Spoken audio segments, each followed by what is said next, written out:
Damien said he only loved me, yet he allowed other women to come between us. Damien said he wanted to marry me, yet during the wedding preparations, he got into a fight over his mistress, making it a public spectacle. Later, Damien said he changed his mind. This time, he really did lower himself, begging me to take him back. On a cold night, he stood alone downstairs from my apartment, persistent like some kind of hopeless romantic. I couldn't figure men out, so I turned to the man beside me and said, "Why don't you go talk to him? After all, you're his best friend." "Sure." Joseph leaned back against the headboard, utterly at ease. "Then please, start by getting off his best friend." Chapter 1. Miriam crept into my life little by little. It started with a single cool tea-colored strand of hair resting on Damien Wu's shoulder. Then, it was a bracelet that had somehow slipped into the pocket of his suit. After that,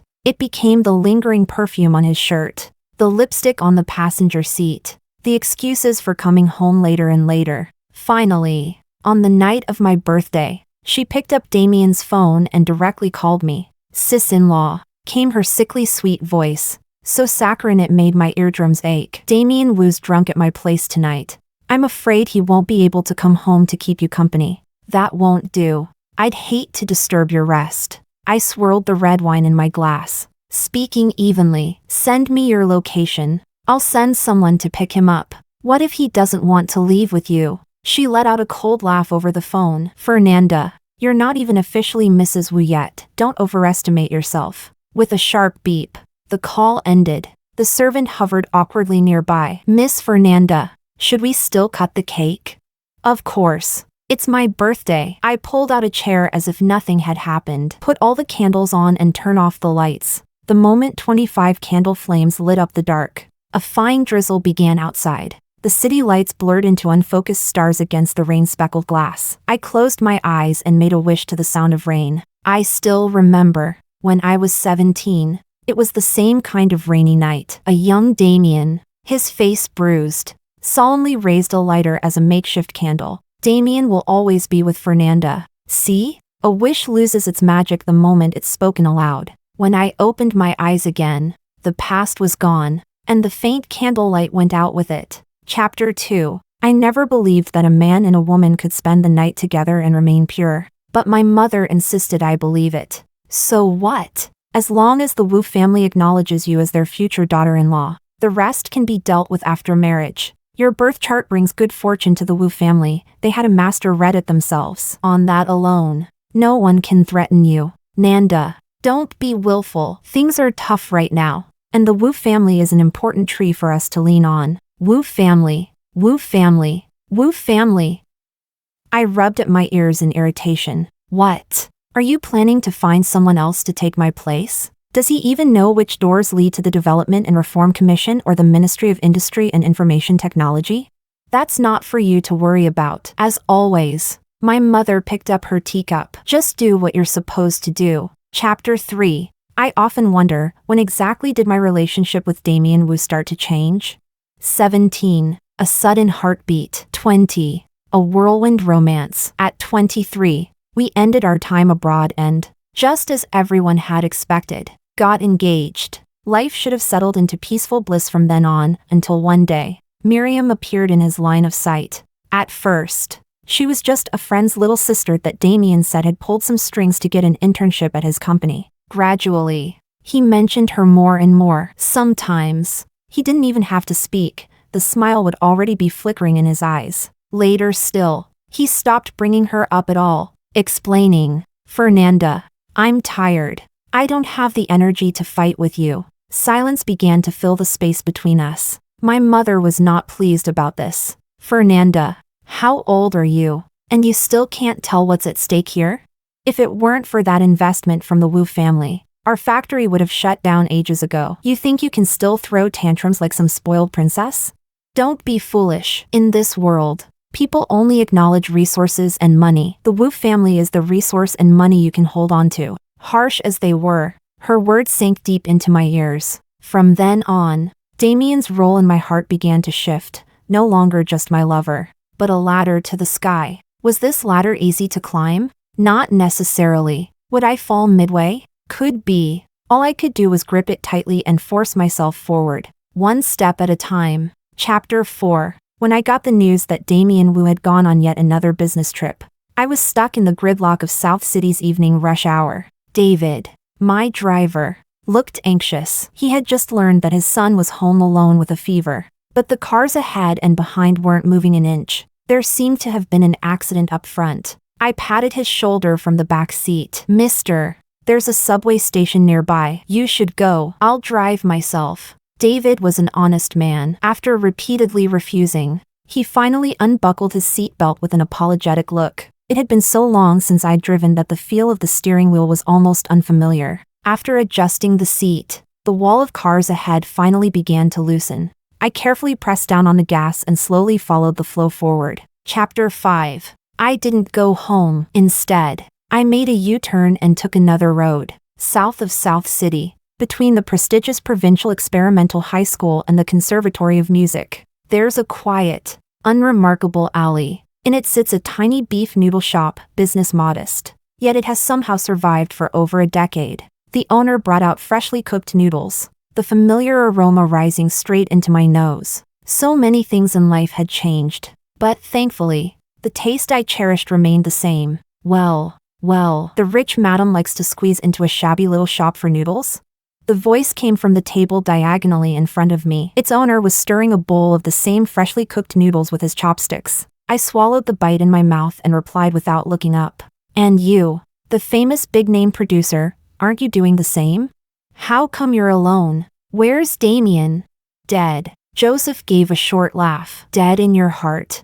Chapter 6. 7 or 8 years ago, in a small and crowded shop just like this, 17-year-old Fernanda, Damien, and Joseph crossed paths for the very first time. From the moment I walked in, I could feel a pair of eyes glaring at me openly. The boy, wearing the uniform of the prestigious Provincial Experimental High School next door, said to the person beside him in a voice that carried across the room, "Hey, Joseph, is she from your conservatory?" Same year piano major. You know her? Not really. Then I'll go introduce myself. 17-year-old Damien was bold and bright, the kind of boy who deserved to be immortalized in poetry. His friend, Joseph from the composition department, was the one with the icy, untouchable face who always showed up on competition podiums. Later, he'd be forced to stand outside the piano classroom, still wearing that frosty look, delivering Damien's love letters on his behalf. Fernanda, don't you two have phones? Do you have to be so old-fashioned?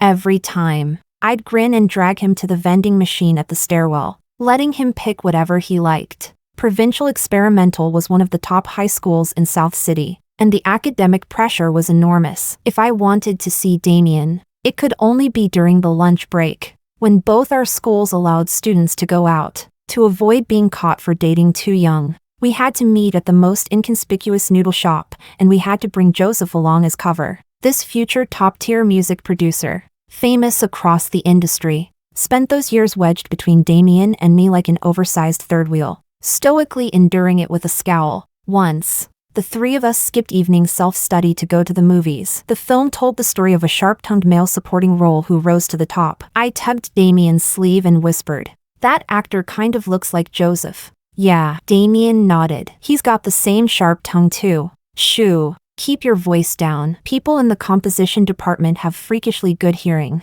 We both turned sneakily to look, only to see Joseph's chiseled profile as he slowly raised a middle finger. I turned back to the screen and stuffed popcorn into my mouth with a straight face, but within 3 seconds, I cracked and started laughing. Immediately, I heard a second and a third muffled laugh beside me. The people in front turned around with an annoyed glare, and I quickly covered my mouth, only to lock eyes with Joseph by accident. Almost instantly, he looked away. Chapter 7. After finishing my noodles, I wiped my mouth with satisfaction and was about to get up to pay when the owner stopped me. "On a day like today, no charge for all you alumni." I blinked. "What day?" "School anniversary. Didn't they tell you?" He pointed at Joseph, who was sitting at another table. Joseph's even an invited guest. A weight sank in my chest, but I forced a smile. "Oh, I'm not in that circle anymore." "Really? That's a shame. I remember you used to win awards all the time back in school. Joseph even praised you once in private, said you had real talent. Did he? I raised my eyebrows in surprise. The famously difficult-to-please teacher Joseph had such high praise for me? Joseph sat perfectly upright, scrolling on his phone without looking up. That was before. Want to hear my opinion of you now? Stop. I've had enough blows lately. As I pushed the door open, the owner called after me. Both streetlights outside are broken. Drive slowly, it's dark. Got it. Just don't hit my car. Joseph added flatly. Shut your crow's mouth. After Fernanda left, the owner cleared the table she'd been at and said casually, Haven't seen Damien in a year. Joseph replied, He's President Wu now. Busy. You're all busy. Truth is, he never liked my noodles. It was only to please Fernanda that he came. Joseph said nothing. 2 minutes later, Fernanda suddenly returned, poking her head in from behind the door. Teacher Joseph, that black Porsche out there, is it yours? Joseph's brows furrowed, a sense of foreboding settling in. She scratched at the doorframe, smiling sheepishly. Told you not to jinx it. Chapter 8. After the traffic police left, Joseph glanced at the dent in his car door and let out a cold snort. Your bumper's tougher than it looks. When he looked up, I was standing at the street corner, waving at him excitedly. Come here, there's actually a vending machine here. Watching the red canned drink roll out from the slot, I couldn't help but tease. You really are something. All these years, and you still only drink herbal tea. And you're no better. All these years, and you still use the same trick on me. On both sides of the alley stood low, old-style residential buildings. Once night fell, they sank into complete silence. The worn stone pavement shimmered faintly under the moonlight, casting two shadows, one ahead, one behind. From the neighboring academy, the bell signaling the end of evening classes drifted over in the wind, and an unspeakable melancholy rose in my chest again. Joseph, I murmured to the tall figure ahead of me. It's like you've all grown up, but I'm still the same me. He turned his head. No, you've grown too. The old Fernanda wouldn't have had these kinds of troubles. Chapter 9. What was the old Fernanda like? Look. That's Fernanda. She won the gold medal in the full piano division for the Vivaldi competition when she was only in 8th grade. Why don't you first get a perfect score in music theory like Fernanda before you talk? Sis, can you sign me in a few more times? My classmates all say you're their idol. And what did the later Fernanda go through? Nanda, the factory's doing worse and worse. A place like Berkeley, with tuition 6 or 700,000 a year, forget about it for undergrad. Damien's coming back from the US soon. Why would you still go abroad for grad school? You're already in your 20s. Can't you think a little more realistically? The Wu family accepting you is a blessing for a family like ours. When your brother takes over the company, having a sister-in-law in the Wu family will open a lot of doors. If your own family is better off, you'll have more confidence. Right, Nanda, you're flying all over for performances, and I barely see you anymore. If you think it's exhausting, wouldn't it be better to stay home and spend more time with me? Besides, the music world is still mostly men. You know that. My family is more traditional. 3 in the morning, in the emptiness of a double bed, I lay awake, staring at the ceiling that seemed to drift farther and farther away, feeling like a scrap of paper with no center of gravity. Chapter 10. The next day at noon, the housekeeper came to say that Damien's secretary had called. President Wu would be home for dinner tonight. I froze for a moment before nodding. Then let's change the menu to his favorites tonight. Dusk, sunset, moonrise. The hour hand ticked forward again and again. The dishes were heated, cooled, and reheated. Finally, at 10:30 p.m., the sound of the front door lock turning echoed through the hall. Damien was back, carrying a faint smell of alcohol. Nanda, you, seeing the table full of neatly arranged dishes. A flicker of guilt crossed his face. Sorry, a client came over last minute. I got caught up hosting and forgot to tell you. I calmly picked up my chopsticks. It's fine, as long as you eat. I'm actually a little hungry myself. After showering, Damien came back to the dining room, still warm from the steam, and sat beside me. Next time, don't wait for me. Look at you. This little face of yours is getting thinner from hunger. He pinched my cheek affectionately. Good thing if I get thinner, it looks better in the wedding photos. I deliberately brought it up. The photographer asked again today about the shoot date. I told him I didn't know, couldn't be sure if the groom still wants to marry me. A faint crease of displeasure appeared between Damien's brows, quickly smoothed over. What nonsense. If I don't marry you, who else would I marry? He flicked my forehead. Things really are hectic lately. Here's what we'll do, anything that can be decided now. Go ahead and arrange it for anything that needs me. Once this busy period's over, I'll set aside time just for it. A wedding was supposed to be about 2 people, yet somehow it had become him making the effort to cooperate with me. Even so, my face was already wearing a practiced smile. By the way, is there a bag or jewelry you've been eyeing lately? I still owe you a birthday present. Haven't seen anything I really like. I'll let you know if I do. We chatted idly. One line here, another there. As long as we never mentioned the word Miriam, this surface peace could continue.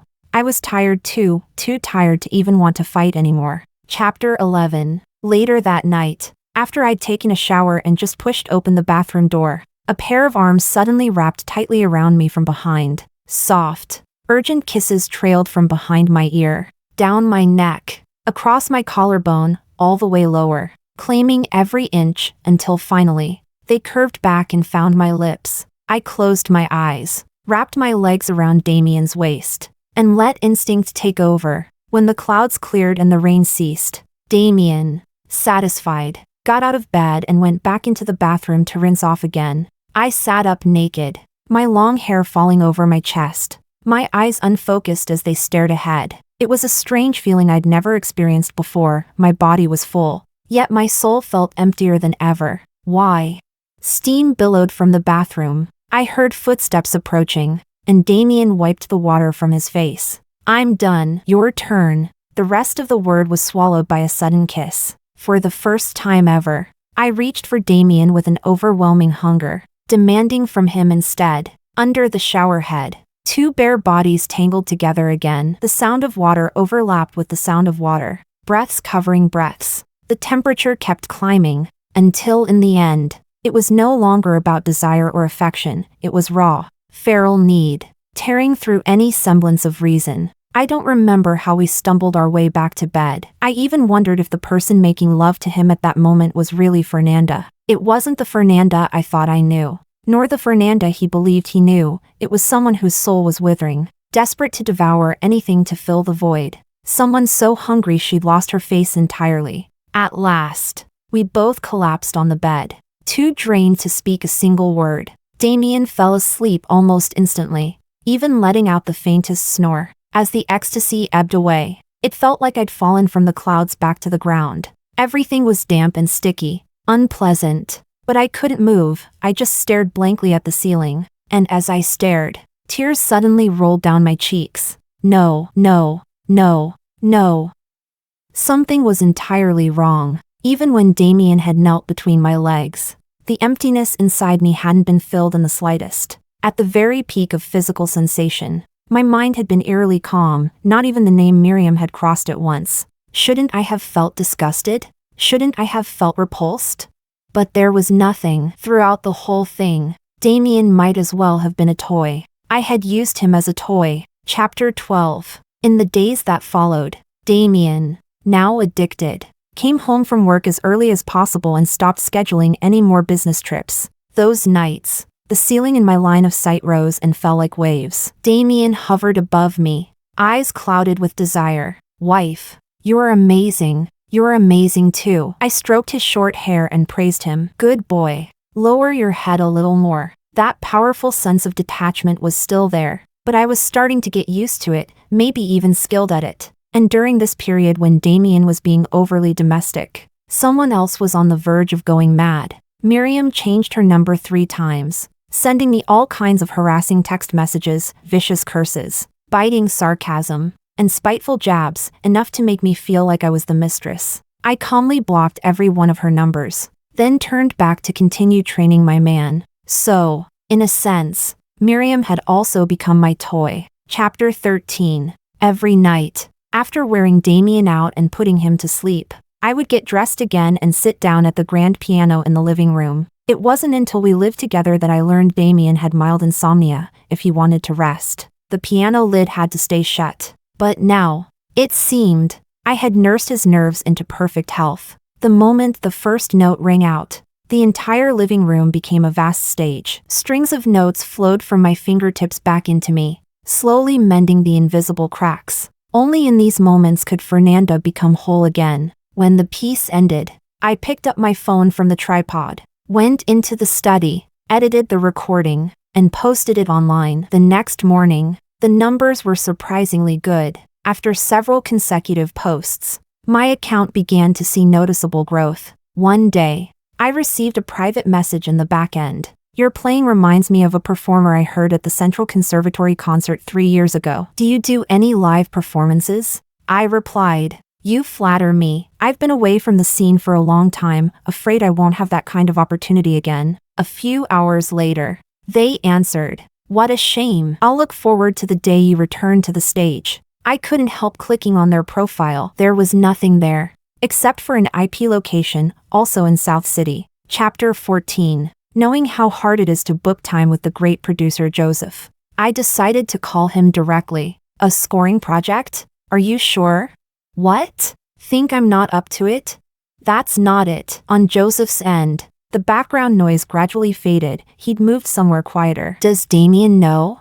Oh, come on. Why does everything I do need his approval? My irritation flared. But then I remembered, he had once said the exact same thing to me. There are a few film scoring projects right now. Joseph went on, but you know, scoring starts very early in a film's production. The timeline is long, and once you join, you can't quit halfway. I understand. Standing by the window, I saw Damien's Maybach turn the corner and draw closer to the house. But about Damien, you'll need to put in a good word for me. I added, can't even handle your own fiancé. And you're counting on me?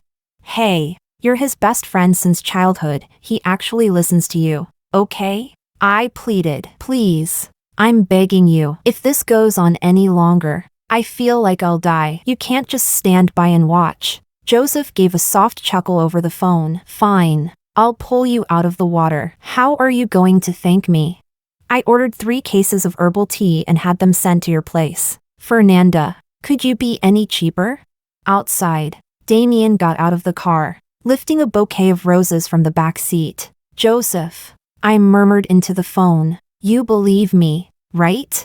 As Damien, flowers in hand, pushed open the door, I heard Joseph's reply, I've always believed you. Chapter 15. The day after returning to South City, Joseph invited Damien over to his place. At 8 in the evening, Damien arrived right on time, looking to be in high spirits. His first words, heard Nanda crashed your car?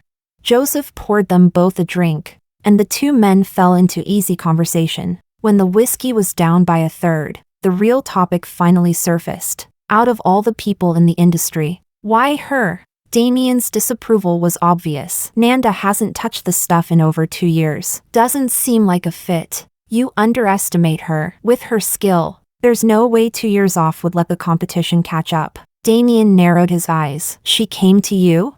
Joseph set down his glass and met his gaze directly. No, I went to her. Damien, do you remember back in her junior year? Fernanda did the score for an indie film? Joseph had recently been in talks with a prominent director, one who had already dropped 2 reputable music studios, claiming their work was too commercialized. The moment the director described his vision for the score, Joseph's mind went to the image of Fernanda years ago, wearing thick black-rimmed glasses, bare-faced, sitting in the school's equipment room, composing day and night. It had been a low-budget, small cast, forgettable film by a first-time director. The only remarkable thing was the music that ran through the characters' memories. The wind sweeping over the fields, the light shattering on the lake's surface, the endless days of longing and the love restrained by unspoken boundaries, all of it elevated by Fernanda's melodies into something richer. He had thought of Fernanda before Fernanda ever reached out to him. All right, enough. My head hurts the second you start talking music jargon. Damien cut him off with a wave. If it's for you, Teacher Joseph, I'll help arrange the time with Nanda, but I can't do this for you often. Once you're married,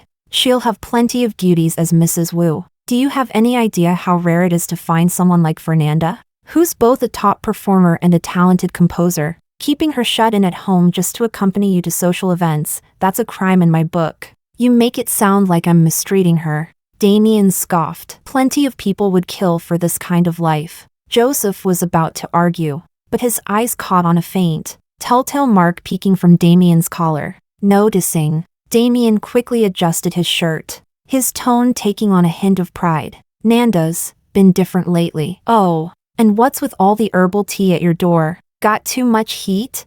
Joseph looked away, letting out a self-deprecating laugh. Yeah, more than you could imagine. Chapter 16. Taking on a project again felt like a long shuttered, pitch-black room suddenly having its curtains yanked open. I began running constantly between different places and different people, meeting directors, screenwriters, producers. Some days felt short in a flash. Others dragged on endlessly. I was seeing Joseph more and more often, and I finally got to experience firsthand just how impossibly demanding this famously difficult producer could be in his professional field. And once we were both in creator mode, disagreements were inevitable. Most of the time, I willingly accepted Joseph's opinions, but there were always a few instances when we argued our positions fiercely, neither of us able to convince the other. When the arguing got exhausting, Joseph was always the first to rub his forehead and call it off, then pick up his phone to order takeout. Wait, eat first, then I'll keep arguing with you. Over steak, sushi, or spicy pickled fish in plastic takeout boxes. I would transform my anger into appetite, and then digest that appetite into uncertainty. Joseph, I just feel like something's off, like I can't find the confidence I used to have when composing. Joseph didn't answer right away. Instead, he casually played a short melody on the keyboard. It took me a few seconds to realize it was a piece of film score I'd written years ago. I'd fall into that trap too, thinking, why did it come so easily back then? Why is that certainty gone now? Something must be wrong. But time romanticizes our memories. Because the end result turned out well, the difficult parts of the process get blurred. When we look back, the positive moments are the first to surface, tricking us into believing the road was easy, so when we face obstacles now, we feel even more lost. So, Fernanda, if your past experience can't solve today's problems, forget it. You haven't gotten weaker, you're just growing in a new way. That's all. The notes drifted softly through the room, carrying Joseph's words with them, making them sound even more convincing. When the final note landed as smooth as silk, I found myself staring at his fingertips before slowly nodding. His little speech worked, but not because of the long, comforting pep talk. It was because he had played flawlessly, a piece even I hadn't memorized. That unintentional glimpse of his admiration for me, there was nothing more secretly gratifying than that. With my confidence renewed, I threw myself back into working day and night, barely noticing when Damien had started going on frequent business trips again. Chapter 17. A month later, a video of Damien in a fight was all over the internet. The stock price wavered. Wu family's PR team scrambled into action. Everyone was running around like their hair was on fire, and Miriam wasn't idle either. She finally reached out to meet me. After all our long-standing skirmishes, this was the first time we sat face to face. You must have seen the video trending. Sis-in-law. They all say Damien is calm and composed. I didn't expect that for me. He'd be this impulsive. Miriam's mouth moved with perfect fluency, every word flowing as if it had been rehearsed. Her makeup was flawless. She looked even more dazzling in person than in her photos, her face radiating the confidence of someone who thought they'd already won. But the hand gripping her cup was tense, and after every sentence, she couldn't help tucking her hair behind her ear. She was nervous, because up to this point, Damien still hadn't given her the answer she wanted. Miss Miriam, you came prepared, I said, casually topping off her nearly empty cup. You've prepared so many lines. I don't even know which one to listen to first. She yanked the cup away, hot tea spilling onto the table from the pot spout. Fernanda, how much longer are you going to cling to Damien? When someone is being utterly ridiculous, it's hard not to laugh. I think you've got it backwards. Miss Miriam, the one clinging to Damien, isn't that you? I looked into those big, blinking eyes of hers and went on. Just this morning, Madame Wu had someone bring me soup. telling me not to be affected by the news online. You see, the Wu family are seasoned people, a little storm like this isn't worth their attention. Miriam sneered. You wormed your way in through some feudal superstition, and you think they genuinely want you as a daughter-in-law? And you? What did you use? Staged photos. Hype? Miriam, don't tell me you actually think you're clever. The video was short. Only a few dozen seconds, Damien yanking a man by the collar and throwing a punch. Miriam clinging to his sleeve, crying like a tragic heroine. The love triangle was messy, but thankfully the captions spelled it out. Damien Wu, son of Wu Jianmin of Storm Group, fights for love. Just in case anyone missed who the male lead was, they even dragged in the family fortune and his father's name, publicity gold. The Wu family runs real industry. They're only ever in financial news. You're not a celebrity. So why would entertainment tabloids need to blow up a scandal about the two of you? You're not smart. And now you're trying to drag Storm Group down with you. You might have just cut off your only path into the Wu family for good. Of course, you could always choose to stay Damien's mistress forever, praying he never loses interest so your affair can last and last. I lifted my cup. I didn't have to look to know Miriam's face was now paler than the porcelain it was framed by. A knock came at the private room door. The waiter stood respectfully on the threshold, not stepping inside. Miss, should this be dealt with now? I shifted my gaze from the pile of broken cups and plates on the floor. The seat across from me was already empty. Wiping the tea from my fingertips, I nodded to the timid server. Sorry for the mess. I've made trouble for you. Chapter 18. The wedding planner had once asked me a question. What was the moment you felt most moved by your partner? That afternoon, Damien's mess had just hit the trending list. The planner glanced at the phone her assistant handed her, then looked back up at me, her expression awkward. Miss Fernanda, if today's not convenient, perhaps we could reschedule. It's fine. I smiled at her. Since you're here, let me finish what I have to say before you go. Chapter 19. At 17, Damien got into the first fight of his life and his first ever disciplinary record. Provincial Experimental High was notoriously strict about discipline. Not even the heir to Storm Group could expect special treatment, especially since this heir had caused trouble outside the school gates by punching a flute player from the conservatory next door. The security footage clearly showed Damien colliding with the boy, then, without hesitation, throwing the first punch the very next second. It was a real fight. His opponent ended up with a bruised face. And Damien wasn't unscathed either. The incident alarmed both schools' leadership. Fighting right in front of the school gates, serious misconduct. Yet when asked for the reason, the provincial experimental boy who'd started it all clamped his mouth shut, glaring at the adults without offering a single word of defense. In the end, the Wu family stepped in to smooth things over. Damien took the punishment, 3 days suspension for reflection. When I heard the news, I ran all over the academic building until I finally dragged Joseph out of his classroom. You told him? Why would you tell him? 2 days earlier, that flute student had deliberately put a centipede in my desk drawer. When I caught him, he'd looked utterly unrepentant. What's the matter, Fernanda? You could set a new record, win a competition with a bite mark. No ambition? His grandfather had been a vice principal, so the dean had given him only a token verbal warning before dropping the matter. Joseph, hands in pockets, looked utterly indifferent. Relax. Damien's the Wu family's golden boy. He's turning 18 tomorrow. No one's going to let him suffer. Who wants to spend their birthday with a face like that? I swung my bag strap against Joseph in irritation, then stormed off, only to stomp back moments later. From my bag, I pulled out a gift box and shoved it at him. Damien's birthday present. Joseph's family was close with the Wu family. He could get it to him. What I didn't expect was that the very next evening, during our self-study break, Damien, supposed to be grounded, would climb over the conservatory wall and show up outside the piano room window. I jumped up from the bench, and when I pulled him inside, I saw that it had started to rain. Half his clothes were wet. Why didn't you just come in?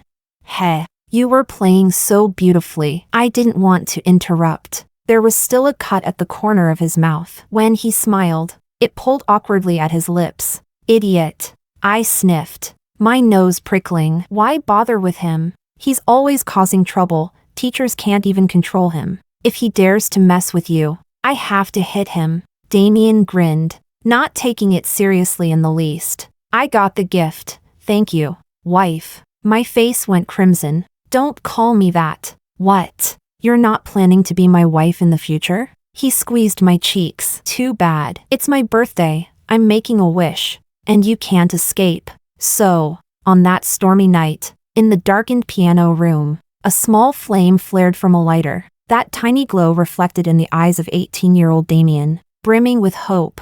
As he said, I, Damien, will always be with Fernanda. Chapter 20. Sorry for taking up your time. 17, 18, that age is always worth remembering. I set down my cup of tea and, in the wedding planner's eyes, saw a trace of regret. A beautiful memory. Miss Fernanda. Now, there are still a few other wedding details. Perhaps we could go over them today. I cut her off with a smile. No need. Let's leave it at that. The story was over. And so, Damien and I should be over too. Chapter 21. When my mother called. I was in the middle of directing the movers to carry boxes upstairs. Have you really thought this through? Her voice was unusually calm this time. Damien, to be fair, still has some genuine feelings for you. He can keep those feelings and give them to someone else. I squeezed past the noisy chaos of the movers, slid open the balcony door. The late autumn wind swept in with falling leaves,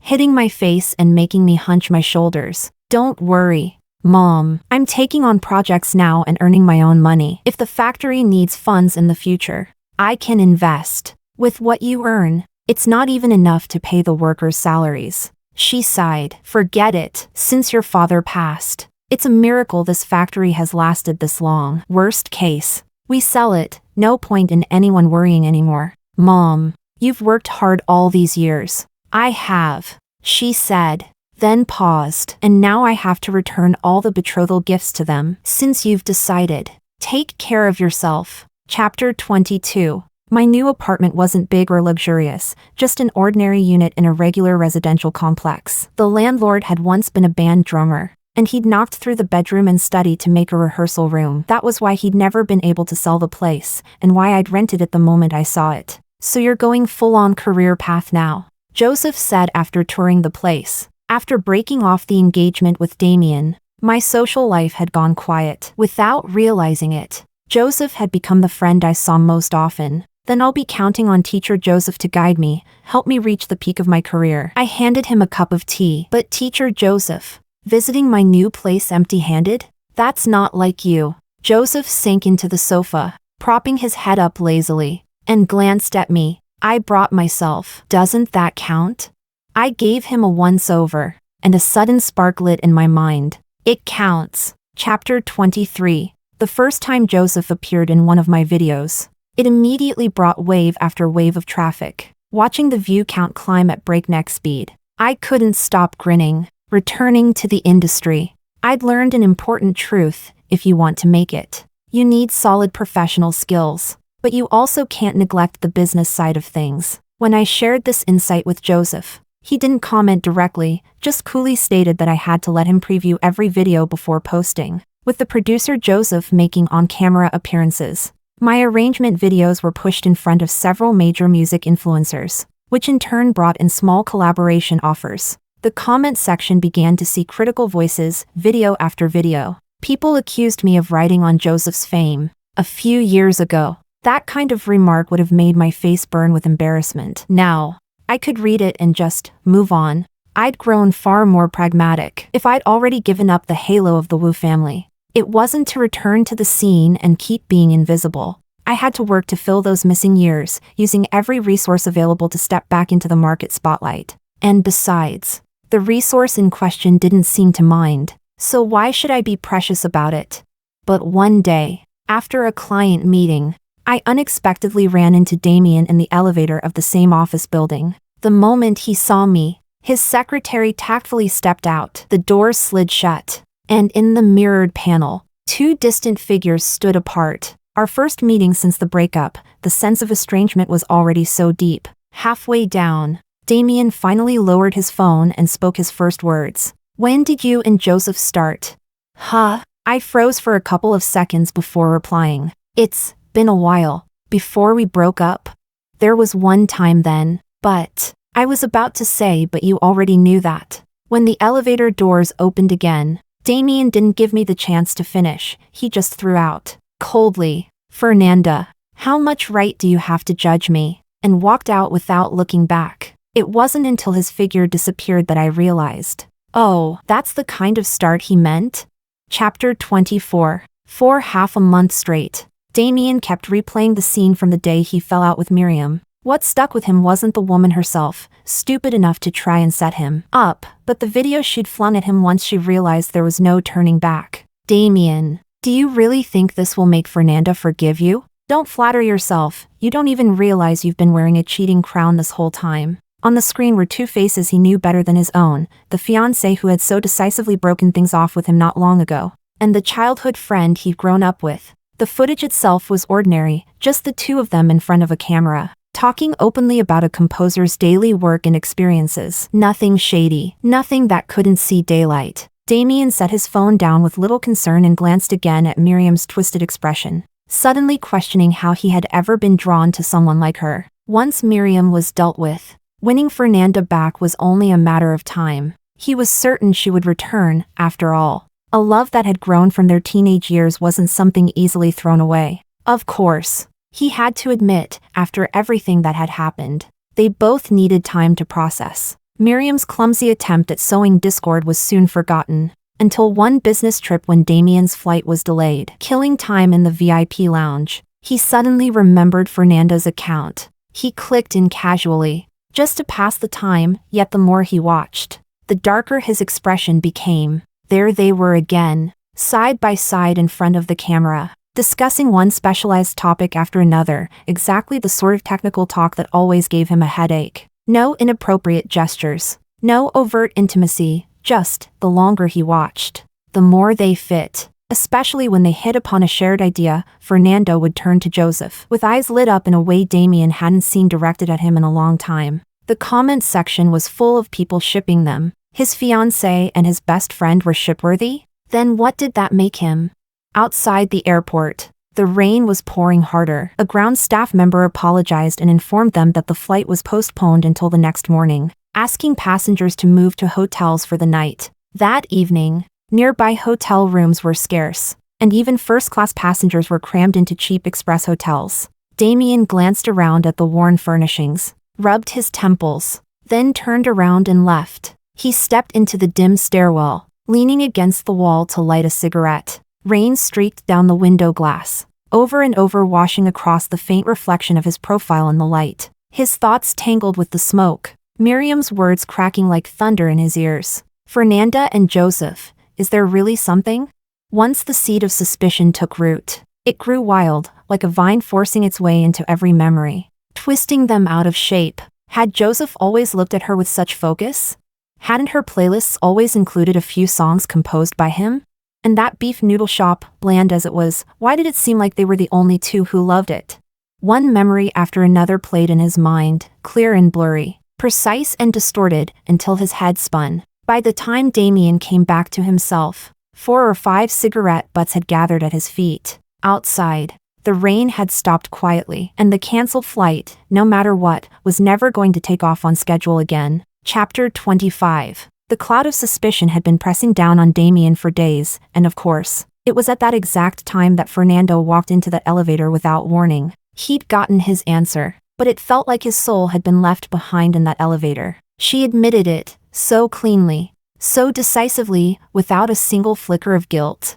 Yes, he'd been the first to stray in this relationship, but he had never once thought of giving her up. And yet she could just walk away, as if the 8 years they'd spent together held nothing worth lingering over. Well, perhaps not nothing. She just seemed to have shifted whatever lingering attachment she had onto someone else. You men really do have a knack for justifying yourselves. The first person to speak up with biting sarcasm was none other than Mrs. Wu. It's always the rest of the world who's wronged you. She thought back to how she herself had once walked with a man from campus into marriage, only to grow numb under the weight of scandal after scandal. Truth be told, expecting pure, untainted love after marrying into a wealthy family was foolish. In marriage, the games never stopped. Husband and wife were more like business partners, guarding shared interests, watching each other carefully, lest one day you find yourself forced out. Mrs. Wu remembered the day she'd stepped in to comfort Fernanda over Damien's fight. On that young face, she had seen a calmness she knew all too well. Over the years, she had seen the same expression often on the faces of the society wives around her, and in her own reflection in the mirror. A few days later, she heard the news that they'd broken up. Strangely enough, even though it was her son who'd been dumped, she felt oddly satisfied. Maybe it was the pleasure of seeing someone refuse to indulge the father and son's equally infuriating ways, and instead, delivering a sharp slap to the face. In any case, a girl like that was lucky not to have stepped through the Wu family's doors. Damien's taste was questionable at best. Important life decisions should never be left entirely in his hands. Mrs. Wu quickly shifted her stance and began scouting for the next potential daughter-in-law. Chapter 26. Damien's unrest only deepened with each passing day. His messages to Fernanda sank without a trace. Calls were hung up on, and when he finally did get replies, they were nothing but short, clipped phrases. Busy. In a meeting. Think whatever you want. The very lines he had once used to brush her off now came back like a boomerang, striking word for word. Damien couldn't take it anymore. But Joseph likes you. You know that, don't you? This wasn't a guess anymore, it was a fact Joseph had admitted to his face. At the top of the chat, Nanda and typing flashed 3 times before finally settling into a single, cutting sentence. What's it to you? It was as if Fernanda's hand had reached through the screen and slapped him hard across the face. In the days after losing her, Damien became the picture of a devoted man, devoted to the point that even the household staff began to feel uneasy. By the 8th time she'd been startled awake in the middle of the night by the sound of someone pounding random keys on the grand piano. Jenny, who had been the live-in housekeeper here for 3 years, was convinced menopause was arriving early. How could a person keep making such racket over and over again? She didn't need to open the door to know, just closing her eyes. She could picture Damien, drunk, sitting at that piano in quiet misery. If he couldn't let go of Miss Fernanda, why had he gone and stirred up trouble outside in the first place? Jenny didn't understand the rich, nor did she care to. All she cared about now was her own sleep. Sleep badly at night, and the whole day suffered. Damien might just be lovesick, but she was on the verge of losing her health. After a week of thinking it over, Jenny told Damien's personal assistant she was quitting, citing the need to go home and care for her grandchild. The assistant quickly arranged for her replacement, then reminded her that, as a matter of courtesy, she should say goodbye to Mr. Wu in person before leaving. On her last day, Jenny packed her suitcase and waited in the living room for Damien to come home. But she waited, and he never showed. Where had he gone? Chapter 27. That night, Damien left a business dinner with a good 5/10 of drunkenness in his veins. The driver was taking him home as usual, when Damien's hand reached from the back seat and patted the man's shoulder. Here, turn right. In the end, the car stopped at the base of an unfamiliar residential building. The driver left the keys and went off to hail a taxi of his own. The Maybach's window slid down. Damien leaned out, studying the drab concrete apartment block before him. It was the dead of winter now. A few bare plane trees stood shivering in the wind, making the place look even bleaker. The moment Fernanda left him, her standard of living had apparently dropped off a cliff. Damien stepped out, pressing the intercom button by the entry door. Nothing. He pressed it 7 or 8 more times before finally noticing the little notice taped to the wall, out of order. What a dump, he muttered, shifting his gaze, only to spot a black Porsche parked right out front. One whose plates he knew all too well. He wasn't the only one here tonight. Joseph was too. Alcohol was the perfect fuel for jealousy. Just like a few months ago, when he'd gone to confront Miriam, only to see that man who had deliberately tangled himself up with her, and had his temper flare in an instant. So, what were Fernanda and Joseph doing upstairs right now? Discussing the arrangement of some piece of music? Talking in that shared language only the two of them seemed to speak? Would that piece be about love? When Fernanda composed, would she think about their 8 years together? Of course she would. Those had been the best 8 years of their lives, sunny days, or wind and rain, or frost and snow. When she thought of that, would she feel sad? And when she was sad, what would the man who had been silently watching her for 8 years do? Would he hold her, take her hand, tell her about the feelings he'd kept hidden for so long? And then, what would they do next? Damien's breath caught. He couldn't bear to follow that thought any further. He unlocked his phone, fingers trembling so badly he almost couldn't select the number. The call rang, busy tone. Again, still busy. She'd blocked him. After weeks of his constant questioning and pestering, she'd cut him off completely, unwilling to give up. He tried WeChat. The red exclamation mark that popped up over and over was a glaring reminder of the truth. He wasn't even on her friends list anymore. Damien suddenly let out a laugh, slumping back against the iron door until he slid to the ground. Tears began to fall, one after another. Fernanda, I was wrong. I really know I was wrong. I didn't fall in love with someone else. I just couldn't take the pressure anymore. My dad has another illegitimate son out there. He's told me himself, if I'm not good enough, that man could take my place at any moment. In the company, people call me Damien to my face, but who knows which Damien they're actually standing behind. I can't afford a single mistake. Every step I've had to take like I'm walking on glass. That time, I had 2 projects go wrong at once. My dad ripped into me in front of all the senior executives. I locked myself in my office, and then Miriam came in. I'm sorry, Nanda, but back then, I really needed somewhere to let it all out. I'm sorry.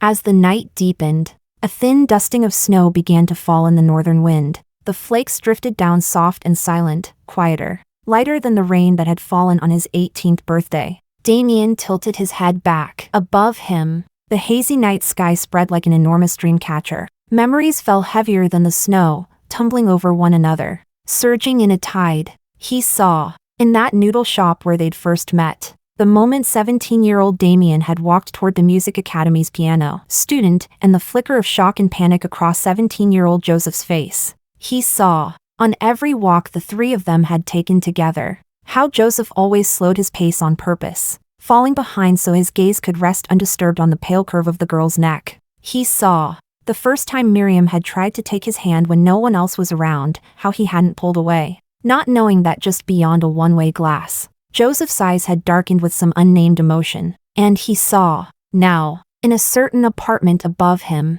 Fernanda's hair falling forward as she rested her chin on Joseph's shoulder, saying softly, "Didn't realize before, Damien really can lose his mind. Want to go talk to him? You are his best friend.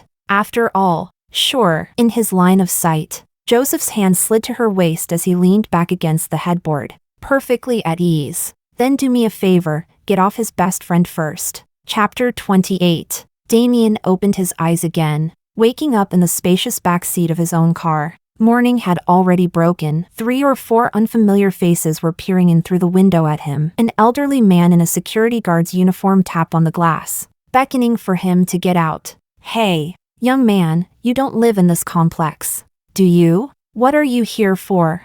Damien blinked. "I'm looking for the resident of Building 6. Apartment 602. Her name's Fernanda. What's your relationship with 602? A middle-aged woman asked suspiciously. Friend? Didn't she tell you she's out of town?" "Out of town? Where?" "How would I know? Been gone a week already, heard she won't be back until after New Year's." "If you're her friend, why didn't you just ask her yourself?" Damien had no answer. The little crowd huddled together again, muttering to each other. "Last night I saw him out here, first yelling and shouting downstairs, then laughing and crying, then finally going back to his car. Ex-boyfriend? Bet she dumped him. Looks like it. Drank too much. Got all sentimental. Came to beg her to take him back. Wow. He reeks of alcohol. Good thing he didn't puke in the car. Nice ride. 2. The security guard waved them all away. "All right. If you don't have business here, move along. Next time, have the resident report to property management before you show up." Damien climbed back into the car. As his hands touched the steering wheel, something made him turn his head sharply. Near the entry door, the black Porsche was still parked there, but now, sober, he saw the license plate was 2 numbers off from Joseph's. The ground was bone dry. No trace of last night's snow. So, it had been a dream? When had the dream started? Damien slumped in the driver's seat, started the engine, and slowly pulled away. A foolish dream, whether he liked it or not. It was time to wake up. Chapter 29. 5 years later. Damien sat upright at the long dining table of a restaurant, facing his blind date and his blind date's mother. The traditional manufacturing industry had gone through massive transformation challenges in the past few years. Though the Storm Group still ranked among the notable companies in South City, its strength had clearly declined. For example, when it came to the heir Damien's marriage prospects, he had now been reduced to the one being chosen. I heard President Lee likes pu'er tea. This is Mansong ancient tree, specially brought back for you from Zishuang Bana, Damien said smoothly, playing the gentleman as he presented the gift to the elegant lady before him. Damien, how thoughtful of you, President Lee replied, taking the cup and sipping with refined grace. Meanwhile, his blind date, 25-year-old Melisande Lee, sat beside her mother, head bent over her phone, tapping away at a game, utterly indifferent to whatever was being said. It was as if her mother were conducting a job interview, and she was just there to make up the numbers. Back when I was young, I spent a few years in Europe, and I especially grew fond of classical music. President Lee continued conversationally. Oh, by the way, later, E and I are going to a concert. Would you be interested in joining us? Chapter 30. Damien got into President Lee's car. The mother and daughter sat in the back, while he took the passenger seat. The streets of South City streamed past the window, reflected in Damien's tired, lifeless eyes. Behind him, the sound effects from Melisand's game chirped on without pause. Damien had no interest in this girl, but President Lee held resources far beyond his reach, resources that, at this point, were crucial not only to him, but to the entire Storm Group. Damien, President Lee said pleasantly, sorry to take up your time. You don't usually go to events like this, do you? Every word she spoke was an interview question to him. Not at all. Back in school, I used to attend a few concerts every year. It's only after I started working that I got too busy and stopped going. Damien replied with polite warmth. I should thank you for the invitation. It gives me a chance to relive some memories from my youth. Yes, memories from youth only grow more precious with time. After all, one can never truly go back to being young. President Lee smiled faintly, then asked, so, whose work do you enjoy most? Relying on the faint impressions in his memory, Damien did his best to field the string of music-related questions she threw his way. In his university years, every time he returned home for the holidays, he had willingly let Fernanda drag him to concert after concert, performances that, to him, held no interest at all. And yet, he had happily listened to her speak with passion about musicians and their works. Back then, every second of their time together had been so pure. Who could have guessed that years later, the knowledge he had picked up then would become a tool to win the favor of another woman? Fernanda, how have you been all these years? Damien's thoughts wandered for a moment before the car pulled into the underground parking lot of the Grand Theater. When he stood at the theater entrance, he suddenly froze. On the towering digital screen, the face on the giant poster could only be Fernanda's. You two go in first. I'm going backstage to say hello to Ms. Fernanda, President Lee said casually, turning down another hallway. Hey, what are you spacing out for? Let's go, Melisande said, glancing at him before walking off on her own. Their seats were in the very first row of the concert hall, directly facing the gleaming grand piano at center stage. Your mother, President Lee, she's close to tonight's performer? Damien forced the words out, realizing he couldn't even bring himself to say Fernanda aloud. A few years ago, when Ms. Fernanda first started posting videos online, my mom was already following her. Melisande said without looking up from her phone. She really likes her. My mom's even one of the sponsors for tonight's concert. Damien nodded, his gaze fixed straight ahead on the empty stage. After a long moment, he said, I've got something to take care of, going to step out for a bit. Melisande made a non-committal noise through her nose. Only when his figure disappeared through the door did she lazily lift her eyes, glance in the direction he'd gone, and shake her head with disdain. TCH. Damien's heart pounded like a war drum, as he pushed against the crowd flowing into the concert hall, like a fish swimming upstream against the current. Just one look. Just let me see her, please. Backstage, calm yet bustling, the stylist was giving Fernanda her final touch-ups. Let me take a look. Who's this fairy sister come down to earth? President Lee stood before the makeup mirror, her eyes full of admiration for the woman reflected there. If it weren't for that boy wasting a few years of your time, who knows how famous you'd be by now. Fernanda kept still, letting the makeup artist work without interruption. She could only look at the mirror and say to her, "Has Melisande met Damien yet?" A certain executive made the introduction. I couldn't exactly refuse and risk offending someone. What's your impression of him? Storm Group's performance may have declined quite a bit, but its foundation is still solid. As for the boy, I'll have to observe him more carefully. Fernanda smiled. Don't let what happened between us bias your opinion. People do grow. You're still willing to speak up for him? President Lee shrugged. Oh, by the way, I saw the flower stand Joseph sent. After all these years of effort, that kid still hasn't made it official with you? Career comes first. A man's business can wait. That's true. A successful woman can get any kind of man she wants. President Lee chuckled in agreement. Oh, and I brought Damien along tonight. He should at least see what you've accomplished now. When you spot him from the stage, it won't throw you off, will it?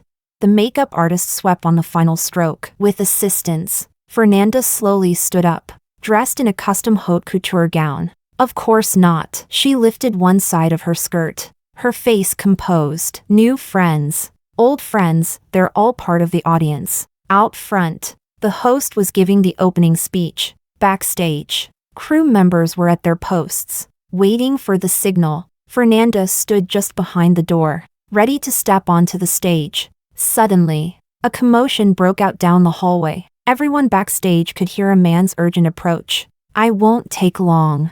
I just want to see her once. Let me just look at her, just once. I'm not some fan. I was brought here by President Lee. I have to see her right now. The voice drew closer until the man burst into the backstage area, forcing several male staff members to block his way. At that same moment, out front, the host's voice rang with energy. Let's welcome tonight's star, acclaimed composer and young piano virtuoso, Fernanda. The door in front of her swung open, and the light of the stage spilled into the backstage corridor. As Damien was being pushed back by a few towering men, he strained to shout toward the elegant silhouette ahead. Nanda! Backlit. Fernanda lifted her skirt and stepped forward, one step at a time, into the blaze of glory. Every insignificant sound was swallowed whole by the thunderous applause filling the hall. Story 2. I had been secretly in love with Elias for 6 years, and we were still just friends. When I was sick and hospitalized, he took care of everything, sparing no effort, showing more concern than anyone else. When my cousin got engaged, he accompanied me to the party. He gave the biggest red envelope at the event. Everyone thought we would end up together sooner or later. Finally, I mustered up the courage to confess my feelings to him, but he just glanced at me casually, playing with his lighter, and chuckled softly. I see you as a friend. And you want to date me?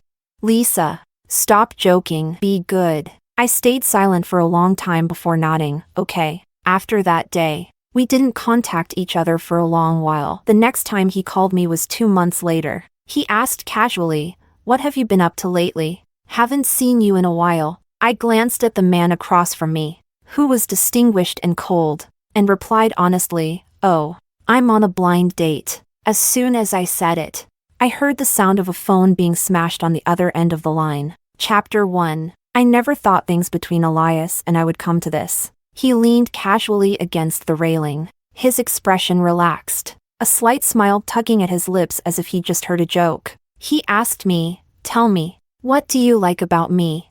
My palms were sweaty. You're good to me, better than anyone. In these 6 years, he had never missed a moment in my life. On my birthday, he handled everything. He made the cake himself, booked the biggest venue, and placed me in the center of everyone's attention. Lazily, he lit the candles and said, "Make a wish. If the heavens can't make it happen, I will." He had a villa with an enormous garden full of roses, all because I liked them. He didn't originally live there. He bought the place after I graduated and started working. I was overwhelmed with the pressure, being a newcomer, and often felt worn out. Once breaking down in front of him, not long after, he moved in and even left a room for me. With a sigh, he said, "Whenever you feel down, Just come over. I'm so close. Who else would you turn to? When I was too busy with work to eat, this man, who had never so much as touched a stove, learned to cook for me every day. He brought food to my office. The first dish he learned was my favorite, spicy chicken. Born into wealth, he was never arrogant. The people who chased after him could circle the city twice. Some even came to me, asking me to arrange a dinner with him. Back then, I was young and didn't know how to say no. I helped a girl set up a meeting with Elias. And that night, I received her call. He seems gentle on the outside, but deep down, he's incredibly cold. I don't think I stand a chance. The girl told me that Elias was the most well-mannered man she had ever met. When he realized he was being tricked, he didn't get angry. He patiently stayed with her through the entire meal, but, in the end, said, Lisa's career is just starting to take off, and she's often splitting her time in half. You may not care about her, but I do. From now on, if it's not necessary, let's avoid disturbing her. Don't you agree? Back then, everything was so clear and bright. Time flowed gently. Everything seemed perfect. Everyone thought that, being so close, Elias and I would end up together eventually. I thought the same. But what if he didn't like me? What then?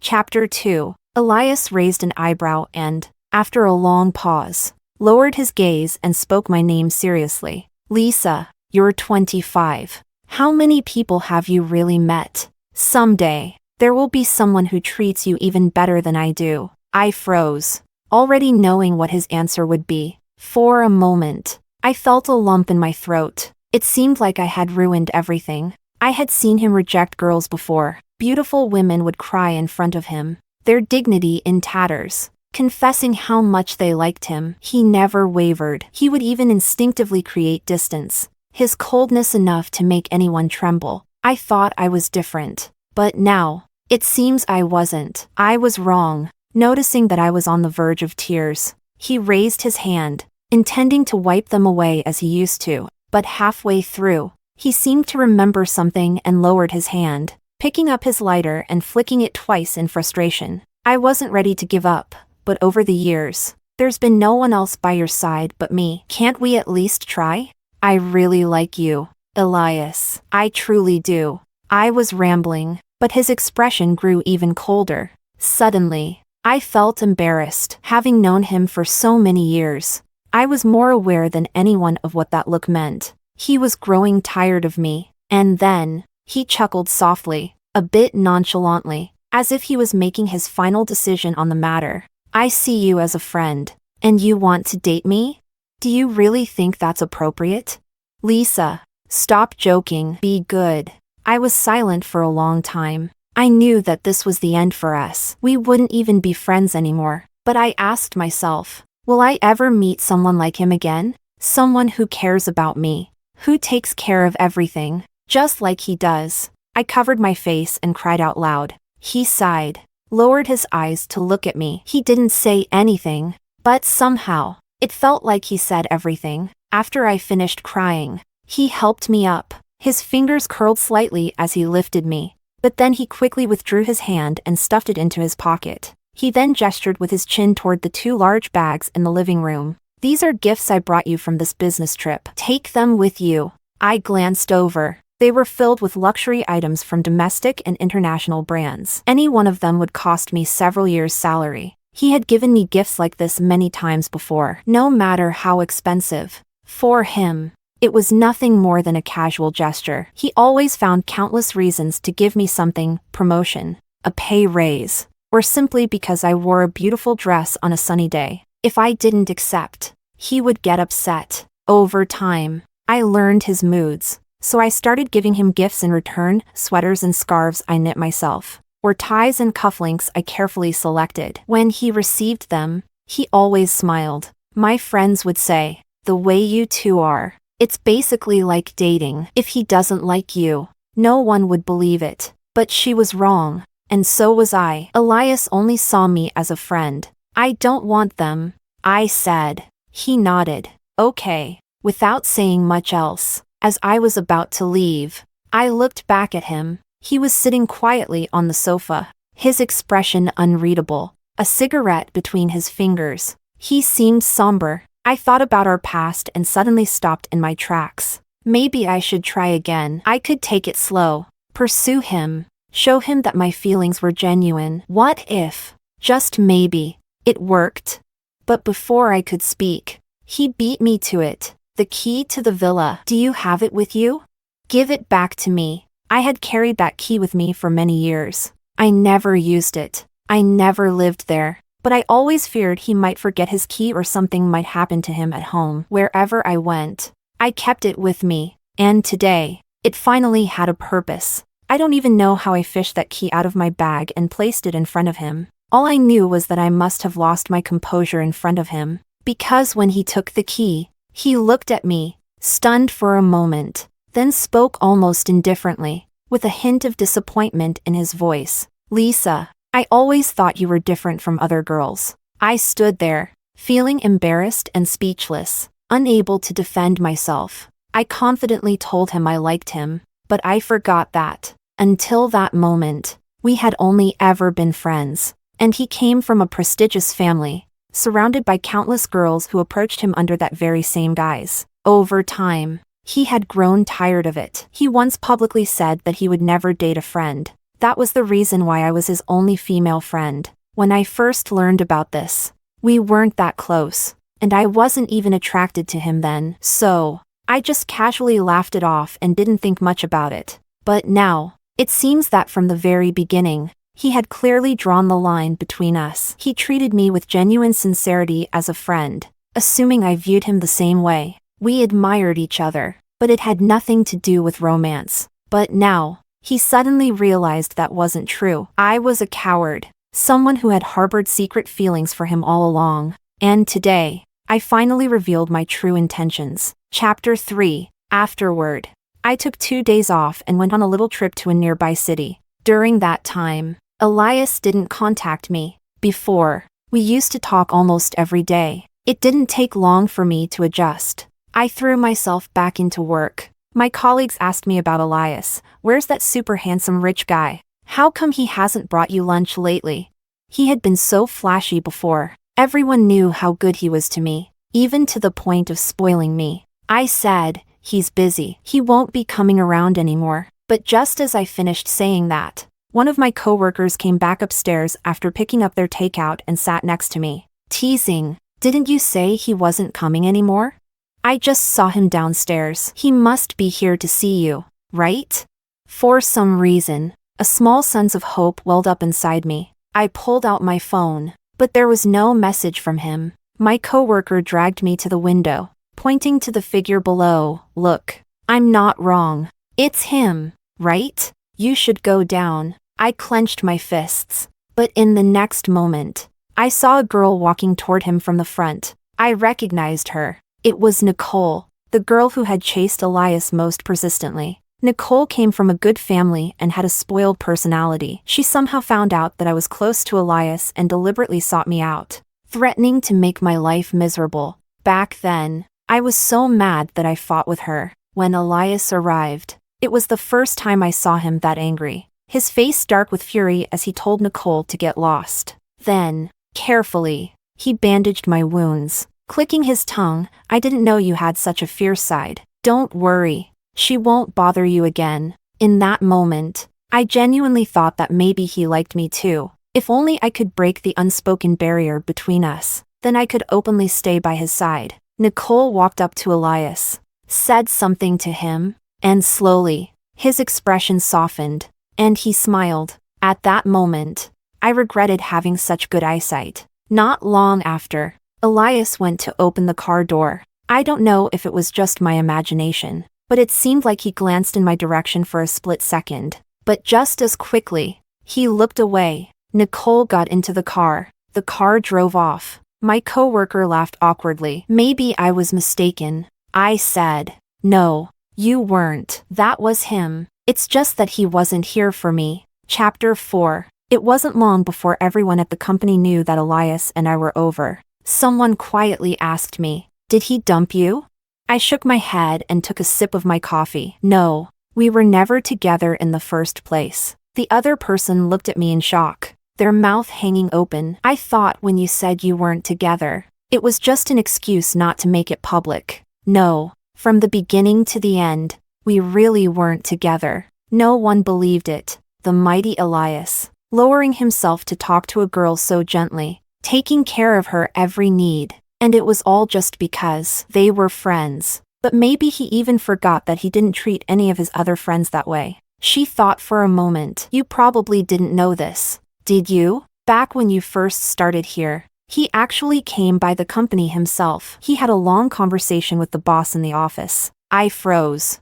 I really didn't know. He never mentioned it to me. But looking back, the signs were there. At the time, a manager was always picking on me. But not long after, he was demoted and transferred to another department. And there were so many projects I got that I shouldn't have been considered for. I threw myself even harder into my work. I avoided all possible situations where I might run into Elias. And somehow, I really never saw him again. The next time I heard his name was about half a month later. I was out shopping with a friend when a young man walked toward us. The man was Oliver, one of Elias's friends. He was with a girl I'd never seen before, probably his new girlfriend. When he saw me, Oliver happily walked over. Lisa? I nodded and greeted him. He smiled. I just got back from a trip abroad. It's been a while since we last met. Let's have dinner tonight. I'll invite Elias too. I quickly said. No need. But before I could finish, he had already raised his hand and dialed the phone. Hey, bro. Let's grab dinner tonight. He accidentally hit the speakerphone, and on the other end of the line, the man's voice was cold and emotionless. Send me the address. Sure. By the way, Lisa is right here with me, and I already told her. Why don't you bring her along tonight? After Oliver said this, there was a long silence from Elias before he spoke. His voice was slightly hoarse and sounded a bit tired. I have a meeting tonight. You guys go ahead without me. Without waiting for Oliver to respond, he hung up. Chapter 5. Oliver held his phone, momentarily unsure of what to say. After a while, he turned to me with an awkward smile. Since he's busy, how about we reschedule the dinner for another time? He wasn't oblivious. Anyone could tell that Elias didn't want to come because of me. The meeting was just an excuse. I nodded in agreement, though I knew deep down that there wouldn't be another dinner. After Oliver left, my friend sighed. She knew all about my feelings for Elias, and she was the one who had encouraged me to confess to him that day. Is he avoiding you now, just because you like him? I nodded again. Yes. She sighed in disbelief. He won't even give you a chance? That's cold. If he doesn't like you, why be so nice to you in the first place? That's just messed up.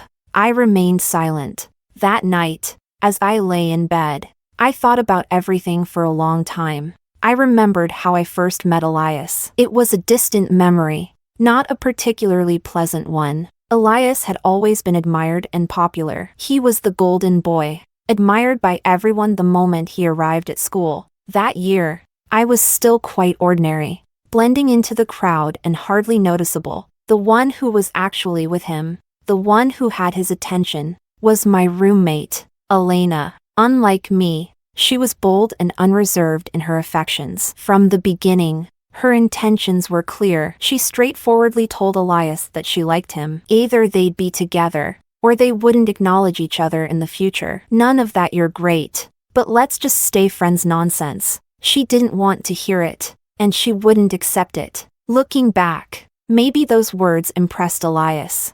I had even recommended the restaurant where she confessed to him. After they started dating, Elias treated us to dinner. That was the first time I saw him. At that time, he was already someone else's boyfriend. I watched quietly, feeling indifferent. Later, they broke up, and Elena left for abroad in a fit of anger. Elias waited for her under our dorm for a long time, but he never saw her. Instead, he found me. After I finished speaking, he immediately started driving, heading straight for the airport. I saw that something was off about him, and I was worried. So, I called a taxi and followed him. He was driving way too fast. By the time I arrived, he had already gotten into a car accident and was unconscious. Later, I rode in the ambulance with him all the way to the hospital. waiting for him to come out of surgery. I called Elena, but her phone was off the whole time. It wasn't until later that I realized she had probably switched her SIM card.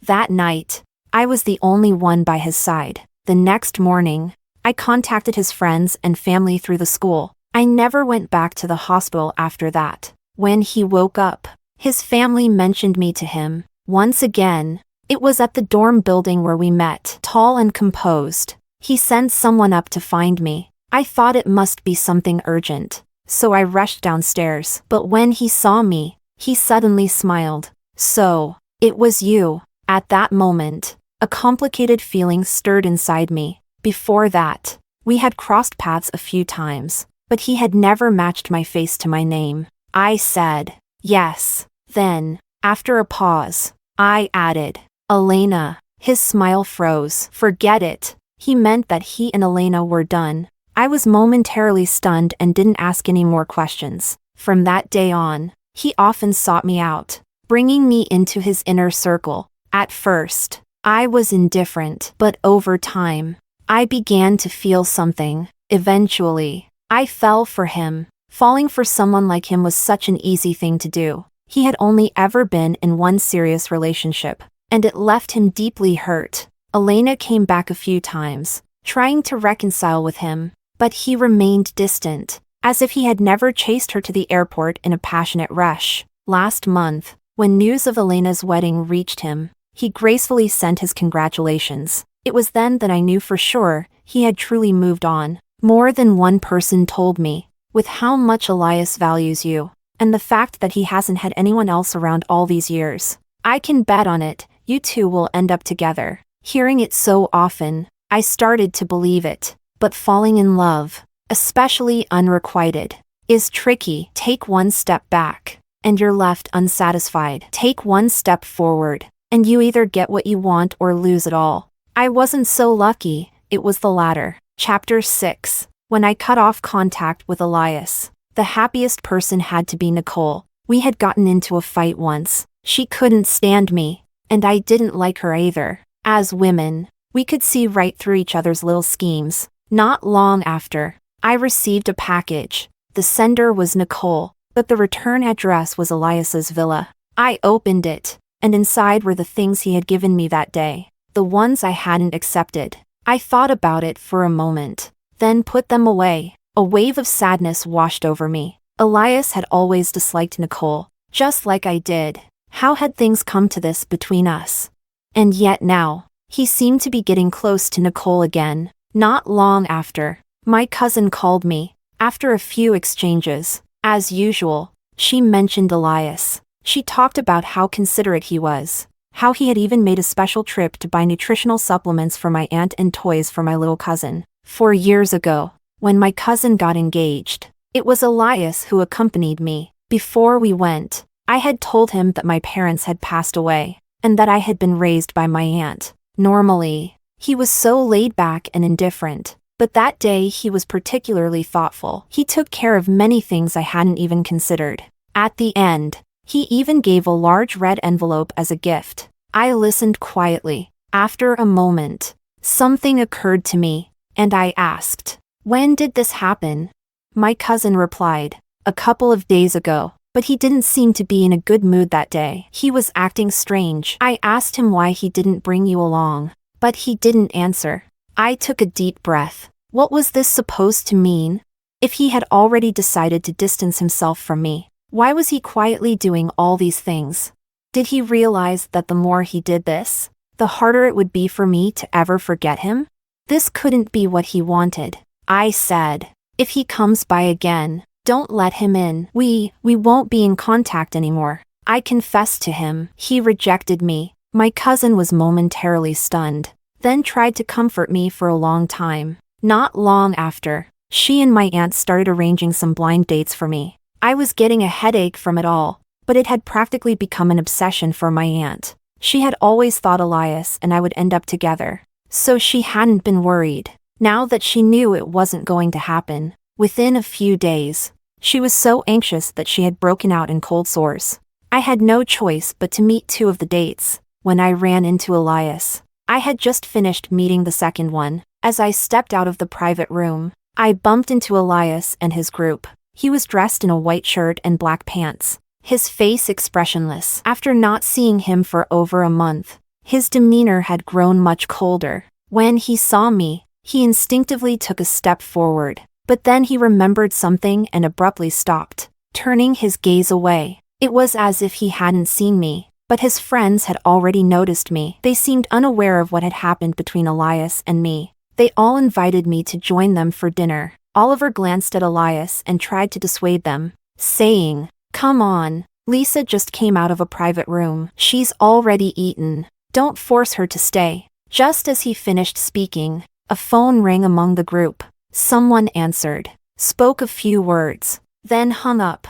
Then they turned to Elias and said, "Nicole's asking where we are. She says she's coming over." The person's tone was casual, as if this had happened many times recently. But I remembered that, in the past, no one ever relayed messages from another girl to Elias. While I was thinking this, I heard Elias speak. "Tell her." As he spoke, he seemed to remember something, and finally looked at me, his voice taut. "You stay too. Let's have dinner together." I was silent for a moment before responding. All right. Chapter 7. I was the last one to enter the private room. There were only 2 seats left. One was next to Elias. The other was far from him. I knew that the seat next to him was meant for me. For so many years, there had always been a spot left for me by Elias's side. Everyone was used to it. I looked over at Elias, and he was also looking at me, his gaze calm, without the slightest ripple of emotion, as if he didn't care. But as I sat down, I caught a glimpse of his hand resting by his side. Trembling slightly, someone asked, "Why aren't you sitting next to Elias?" I thought about it and came up with a casual excuse. I hadn't known my boundaries before. Now that he had already rejected me, I needed to set things straight. That wasn't my seat anymore. After a while, Nicole arrived and sat next to Elias. I watched silently. I had eaten quite a bit earlier, so I wasn't hungry now. It seemed Elias didn't have much of an appetite either. He probably hadn't eaten before coming here. So, it was because of me being here that he couldn't eat. Sitting next to Elias, Nicole was unexpectedly well behaved. The two of them exchanged a few words from time to time. I watched for a moment before quietly looking away. As the evening came to an end, Nicole gave me a challenging look. Then, as we brushed past each other, she suddenly leaned close to my ear and whispered, "I heard you grew up depending on others. No wonder you're so unlikable, always clinging to Elias." My body stiffened, and I stared directly at her. This was something I had only ever told Elias. Nicole was about to say more, but I had already pushed her away. At that moment, I was surprisingly calm. "You want to fight again? Come." Nicole suddenly fell silent and took 2 steps back. Last time, she had already suffered a loss under my hands. I looked at his side. "Elias, come here, we need to talk." This situation had long since stopped stirring any waves in my heart. It no longer hurts me, but in that fleeting moment, I suddenly understood something. He froze, turned around, still unsure of what was happening. Nicole tried to follow him. I looked at her. I asked him to come. "You better stay far away." Elias had no intention of defending her. Oliver understood the situation and came over, pulling Nicole to his car. Once everyone was gone, I looked at Elias. After a few moments of silence, he pressed his lips together and spoke first. "What do you want to say?" I met his gaze head-on. "Do you like Nicole? Is that why you tolerate her being around?" Elias lowered his eyes and suddenly let out a mocking laugh. "Does it matter? At least she didn't pretend to be my friend and deceive me for 6 years." His words were sharp. It sounded like he was acting out of spite. Suddenly, I felt very tired. His every action was telling me, "Look, Lisa, you were wrong. Terribly wrong. You ruined the version of you that Elias had in his mind." I said, "So what now? Haven't I already stayed far away from you? What else do you want me to do?" He remained silent for a moment, then pursed his lips in frustration. "You liking me, that's wrong. Weren't things good between us before?" "Yeah. I want things to go back to how they were." He paused. then added, "That shouldn't be hard for you, right?" Suddenly, I felt exhausted. Loving someone might be something that happens in a moment, but giving up on someone? That's not so simple. These past days, I had tried so hard to control myself, to not seek him out, to stay calm and composed. I thought, with enough time, anything is possible. But now, standing before me, he was telling me in a forceful way. He wanted to sever the ties cleanly. He wasn't comfortable with me being absent from his life, but he couldn't give me the love I desired. So, his request for me was to give up on him. Only then could he continue being my friend without guilt. Is this fair to me? I looked at him, and the last bit of reluctance I had vanished completely. All right, listen to me. No matter what your intentions with Nicole are, whether you're genuinely interested in her or she just happened to show up at this moment and you're using her to make me give up, that's your business. And I won't ask about it anymore. As you wished. I won't like you anymore. For the same reason as before, you once genuinely treated me well and considered me a friend. So, I'll agree to what you want. We'll go back to how things were. We'll be real, clear-cut, and properly defined friends. A cool breeze swept by, rustling my dress. His expression softened, as if he had finally resolved a major issue. His whole demeanor became more relaxed. He curled his lips slightly, seemingly on the verge of a smile, but, for some reason, there was an almost imperceptible hint of confusion. There was something he failed to grasp at that moment. And later, no matter how hard he tried to recall that moment, he couldn't get it back. Chapter 8. After that day, Nicole never appeared in front of me again. Elias and I reached a strange kind of balance. He didn't reach out to me directly, but his friends started inviting me out one by one. Dinners, hiking, skiing. They used every possible excuse. I turned them all down. I said I was busy. I truly was busy, as I wasn't even in the city. I had been away on a work trip. When I returned, it was already 4 p.m. Exhausted, I took a shower and went straight to sleep. When I woke up, I received a call from my cousin. She told me she had set me up on a date. Same old spot. The guy was already on his way. I didn't have time to decline, so I quickly got ready and rushed over. When I arrived, I realized my cousin had really put in some effort this time. He was quite handsome. His demeanor even reminded me a little of Elias. We chatted for a while, then he stepped out to take a phone call. As I sat there, daydreaming, I suddenly remembered something. I hurriedly grabbed my phone. Today was Elias's birthday. I had forgotten. There had been too many things going on lately, and I hadn't gotten him a gift. I opened WeChat. In the past half hour, he had sent me a few messages. It was the first time in more than 2 months that he had messaged me. Did you forget something? Didn't we already make up? Why aren't you answering the phone? I hesitated for a moment, about to call him back, but Elias had already dialed my number. His tone was low but indifferent, as if he didn't care. What have you been busy with lately? What he meant was, why had I been too busy to meet up every time his friends invited me out? Even on such an important day, I hadn't answered his calls. After a brief pause, he spoke again. It's been a while since we last saw each other. For some reason, I could sense a hint of grievance in his tone. I was just about to respond when my date walked back in. His voice cold and distant. Sorry, I had to take care of something. Under the soft lights, I noticed that his features slightly resembled someone else's. In the past, anything that reminded me of Elias would make me lose focus. But now, even if this person bore some resemblance to him, I just remained composed and shook my head. It's fine. After that, I instinctively replied to Elias, "Oh, I'm on a date." I paused, intending to ask him where he was celebrating his birthday. Suddenly, the sound of his breathing on the other end grew heavier. Before I could speak, I heard static and the noise of something being smashed against the wall. I gripped my phone tightly. I was frozen for a long time.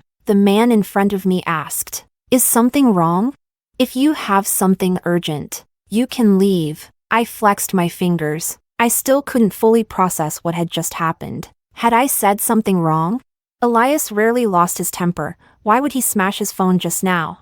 Or maybe I misheard, and it just slipped out of his hand. I nodded, apologized to my date, and stepped out of the restaurant. But before I had gone far, I received a call. It was from my company. There was an urgent issue, and they needed me to go in immediately. Standing at the crossroads, I considered sending Elias a message to explain. I typed a couple of words, but, recalling something, I deleted them. I told myself, forget it, there's no need to explain. The more I explain, the more he might think I still have feelings for him. In the end, I called Oliver instead. I'm not going to make it. Please wish Elias a happy birthday for me. Oliver hesitated for a moment, as if he wanted to say something, but in the end, he didn't. He just nodded. Okay. In my days, I heard a familiar voice from the other side, cold, with a hint of self-mockery. Don't bother her.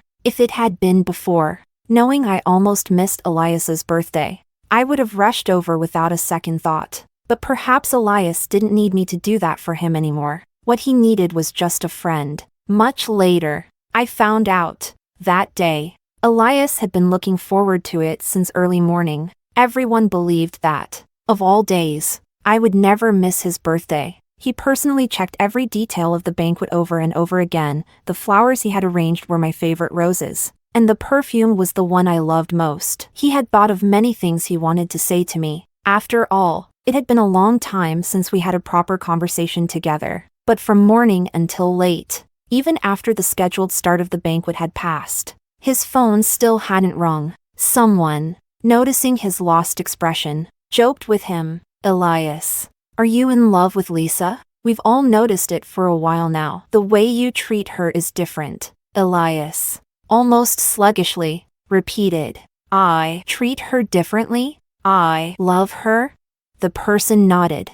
Of course. It's obvious. Elias sat there for a long time, and then suddenly opened the chat box that he, in fact, checked every day. He hesitated for a long time before typing. He wanted to say something. At that moment, he must have wanted to say something, but what he wrote ended up being the most ordinary message. And then, he received that call, the one that caught him off guard. For the first time, he felt so confused and angry, but he didn't even know who he was angry at. In the next instant, he smashed his phone. It seemed he had forgotten. He had rejected me, and eventually, I would end up with someone else. No one waits forever. Chapter 9. The next day, I was the one who reached out to Elias. He picked up quickly, but he didn't speak first.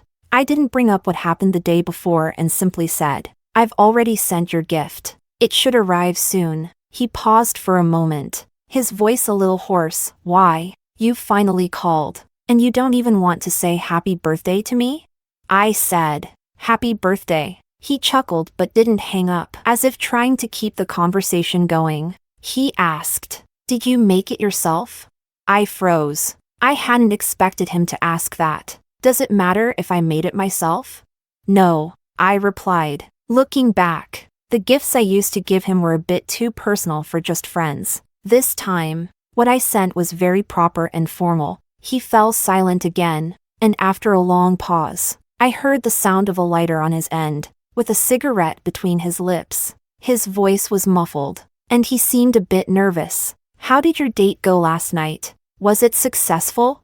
I thought of the man's face, feeling slightly guilty. I said, yes, it went well. I wasn't sure if he heard me clearly, but suddenly he choked on the smoke and started coughing. I glanced at the time. I have something to do soon, so I'll let you go, he responded, his voice raspy. All right. After that day, we continued to talk like we always had, but most of the time, it was him reaching out to me. One day, he sent me a message. I'm making cookies. I forgot a few steps. Could you come over and help me?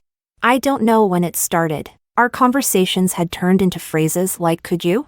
Can you? And would you? The distance between us had grown so much that it felt surreal. My thoughts were scattered, and I forgot to reply to that message. When I got home and saw him standing at my door, I suddenly remembered. He glanced at his phone and then looked up at me, his expression slightly fatigued. You were supposed to finish work an hour ago. Why are you only getting back now? I froze. I had made a last-minute plan to have dinner with a friend. I hadn't expected Elias to wait for me here. Before I could answer, he raised his eyebrow and asked, "Were you meeting your date?" I opened my mouth but then simply nodded. Yes, I was. He didn't smile, just stared at me. After a moment, he spoke, calling my name with a hint of seriousness, Lisa. I looked at him, puzzled. Yes? The next second, my phone rang. I had to answer. It was my date from the other day. He asked if I had time to go watch a movie. I hadn't expected that. After leaving early last time, there would be a follow-up. Before I could say anything, Elias was already behind me, asking, "Is that your date?" I sighed inwardly. How concerned was he, that he even kept tabs on my dating life? I thought for a moment and answered the person on the phone first. Sure. After confirming the details and setting a date for next week, I hung up. Elias's gaze darkened, and after a while, he gave a faint smile. Good. You've been hard to pin down lately, I replied. Yeah, I've been pretty busy. He scoffed lightly and didn't say anything more. He followed me inside. He rarely came to my place. My apartment was small, and with his height, the space made him seem awkwardly out of place. I had never seen him like this before. It made me want to laugh. He looked at me, suddenly seeming more interested in the moment. His entire demeanor shifted, becoming more at ease. He wasn't as silent as before. He tied on an apron and efficiently began creaming the butter. I watched him from the side, with nothing else to do. Feeling awkward, I casually mentioned some things that had happened to me recently. He responded to every single thing I said. I paused and looked at him, suddenly realizing something strange. You were the one who taught me how to make these cookies. How could you forget the steps?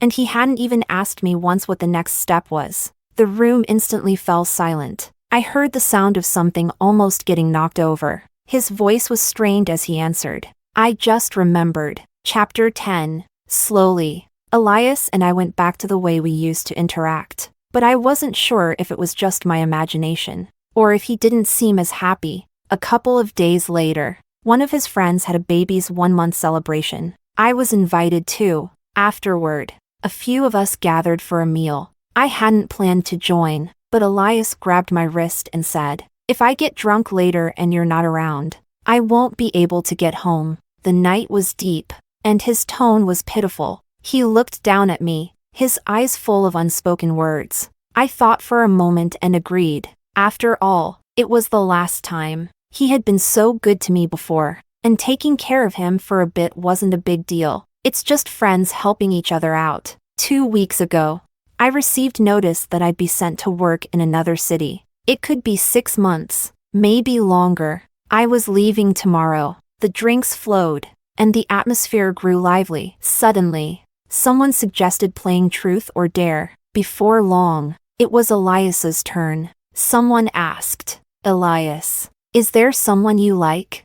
Elias was silent for a moment. After a long pause, he lifted his head and replied, "Yes." Everyone started teasing and looked in my direction. Besides me, they probably couldn't think of anyone else. I was a little slow to react. I was about to say, "Don't look at me. It's not me." After all, I had confessed my feelings to Elias, and he had rejected me. He hadn't spared any feelings. But before I could say anything, Elias chuckled, glanced at me, and said, "All right, next." I was lucky and didn't lose the game for most of the night. But near the end, I finally lost a round. The person asking the question was Elias. He was holding his cards, and the gases around us were full of suggestions. He asked me, "Which one will you choose?" I thought about it and said, "Dare." He raised an eyebrow slightly and pressed his lips together, looking a little nervous. "Send your date a message. Tell him that you're busy tomorrow and can't go to the movies." Our eyes met. I didn't move. Elias lifted his gaze, his voice carrying a bit of pressure as he slowly asked, "Is that hard?" I replied, "Yes, it's hard." In fact, I had already talked to that person earlier that evening. I had declined the movie invitation, But there was no need to tell him that. We were just friends, and there were some things that shouldn't be said. If I said too much, the boundaries would blur. I picked up the drink in front of me and downed it in one go. Chapter 11. That night, we stayed out quite late, and Elias really had too much to drink. I took him home. When we reached the villa door, I asked him for his keys. He fumbled around, looking at me, his eyes tinged red. I didn't bring them. I froze. What now? His thoughts were surprisingly clear. Let's go to your place. My place wasn't far from here. And now, it seemed like there really wasn't a better option. So I brought him back to my home. He staggered beside me, always looking at me with a direct gaze. Suddenly, he spoke, his voice unusually gentle. Lisa, I forgot to ask before. When did you start liking me?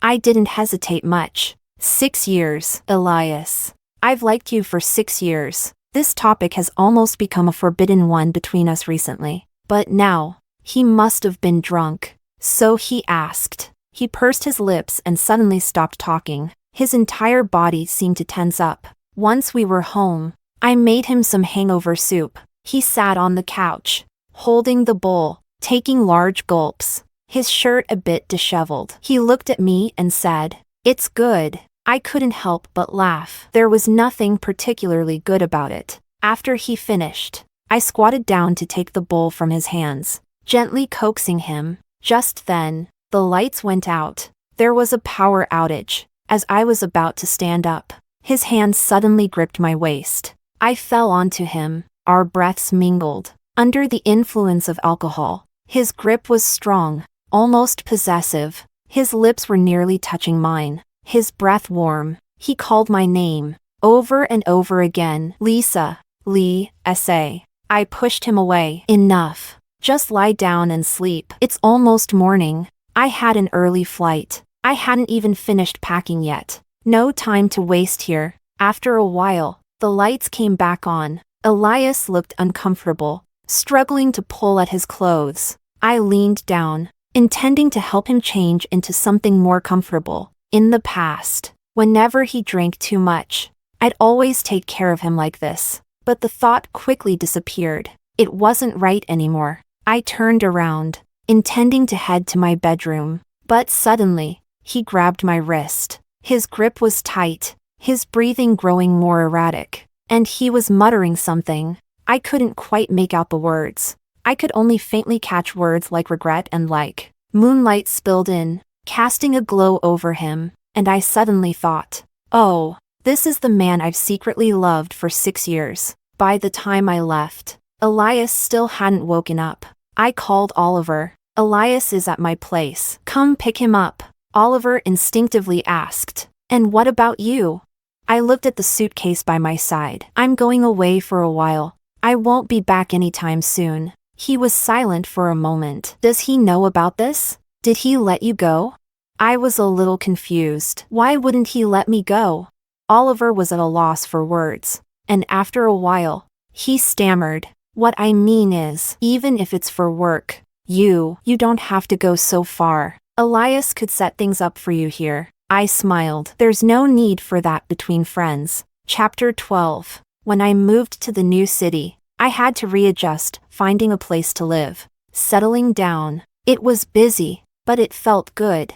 Before, Elias would have taken care of all these things for me. Now, I was doing it all myself. And it wasn't so bad. Elias texted me twice. The first time was right after I landed. I turned on my phone and saw his message. It was brief. He wrote, leaving without saying goodbye? Lisa, you've really grown up. I didn't know how to respond. After thinking for a long time, I just replied, oh. The second time was late at night. By then, I had been in the new city for about half a month. It was my birthday. He sent a long message. He told me that he had cooked a huge meal that day and invited a lot of people over. Someone complained about the spicy food. Gasping for air, why is everything so spicy? Elias? That day, he didn't eat a single bite. At the end of the message, he asked me, the food there is bland, right? Are you getting used to it? How's your place? Is anyone giving you trouble? I read the message twice. Finally, I replied, I'm used to it. No one's bothering me. Why was he doing this again? Every time he acted like this, I started thinking he might actually like me. A few days later, I came down with a high fever. I went to the hospital alone, took a cab, got myself registered, and went in for an 4. Sitting in the hospital lobby, watching people come and go, I thought back to 2 years ago. I was so busy that I neglected my meals, lacked sleep, and eventually passed out from exhaustion. It was the same scene, crowded and noisy. But back then, someone stayed by my side the entire time. I didn't have to do anything. He took care of everything. I spent 8 days in the hospital. He arranged for a private room, and I slept better than anyone else. He was there, worried, staying up with me through several sleepless nights. That version of him, he didn't like me. In the midst of all the hospital noise, I suddenly started crying. How did things get to this point? Even though I thought I had let go, moments like this reminded me how much I still carried it with me. That's just who I am, sensitive, insecure, and afraid. But now, I should truly face these things and let them go. I spent several consecutive days at the hospital. I didn't think about Elias again. On the last day, as I was leaving the hospital, I saw someone hurriedly making their way toward me from a distance. He spotted me, eagerly. He walked over to me. I heard you were sick. How are you feeling now? Are you still in pain? I stared at him for a long time, unsure of how to react. Finally, as if something clicked in my mind, I smiled. I'm fine now. Then I added, by the way, Elias, do you remember that question you once asked me? His brows furrowed, and he looked slightly tense. What? You say it first. I have something I need to tell you too. I nodded. All right. I'll go first. I repeated the question he had once asked me, and finally, I answered it with certainty. You were right. I'm only 25. I haven't met that many people yet. There will be someone out there who treats me even better than you did. By then, I won't have to hide my feelings under the guise of friendship. Whispering my secrets in the dark, pouring out my heart. Someone will listen.